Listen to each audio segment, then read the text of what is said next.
মরুভূমির পশু দুম্বার খামার করে সফলতা পেয়েছেন কুষ্টিয়ার রাকিবুল ইসলাম। ৩ বছর আগে মহিষ পালন ছেড়ে মাত্র 2টি দুম্বা দিয়ে খামার শুরু করলেও এখন তার খামারে রয়েছে প্রায় 15টি দুম্বা। গরু ছাগলের মতো দেশীয় প্রাকৃতিক খাবার দিয়েই লালন পালন করা হচ্ছে এসব দুম্বা। কোরবানির ঈদকে সামনে রেখে আসছেন ব্যাপারীরাও। কুষ্টিয়ার মিরপুর উপজেলার সাহেবনগর এলাকার খামারি রাকিবুল ইসলাম 2023 সালে মহিষের খামার ছেড়ে শুরু করেন দুম্বা পালন। অল্প সময়ে পান সফলতাও।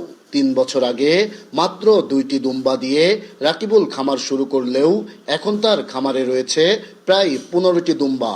গরু ছাগলের মতো দেশীয় প্রাকৃতিক খাবার দিয়েই লালন পালন করা হচ্ছে এসব বিদেশি পশু। বড় আকারে বাণিজ্যিকভাবে দুম্বার খামার গড়ে তোলার স্বপ্ন রাকিবুলের। আল্লাহর দুম্বাটা অনেক ভালো, মানে অনেক লাভজনক ব্যবসা। কেউ যে করতে চায় আল্লাহ আলহামদুলিল্লাহ অনেক লাভবান হতে পারবে। পরবর্তী এসছে এই দুম্বা আরো বাড়ানো, ইনশাল্লাহ আরো ঘর করবে, দু একটা ঘর করবো, আরো বাড়াবো। আমার প্ল্যান আছে 60-70টা মা দুম্বা থাকবে। এদিকে মরুভূমির বিদেশি এ পশুর খামার দেখতে প্রতিদিনই রাকিবুলের খামারে ভিড় জমাচ্ছেন দর্শনার্থীরা।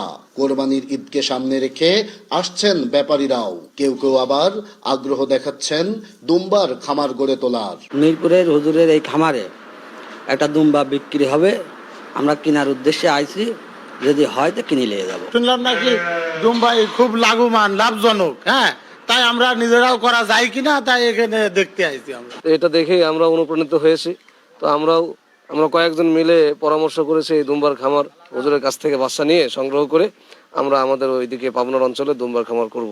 আর এ খামারিকে সব ধরনের সহযোগিতা সহ পরামর্শ দিয়ে পাশে থাকার কথা জানান জেলা প্রাণী সম্পদ কর্মকর্তা।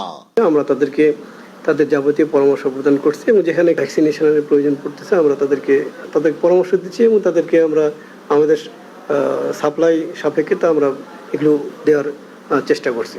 বাণিজ্যিকভাবে দুম্বা পালনে খামারিদের আগ্রহ বাড়ানো গেলে কর্মসংস্থান বৃদ্ধি সহ তৈরি হবে অর্থনীতির নতুন সম্ভাবনা, এমনটি মনে করেন প্রাণী সম্পদ কর্মকর্তারা। নাহিদ হাসান তিতাস, দেশ টিভি, কুষ্টিয়া।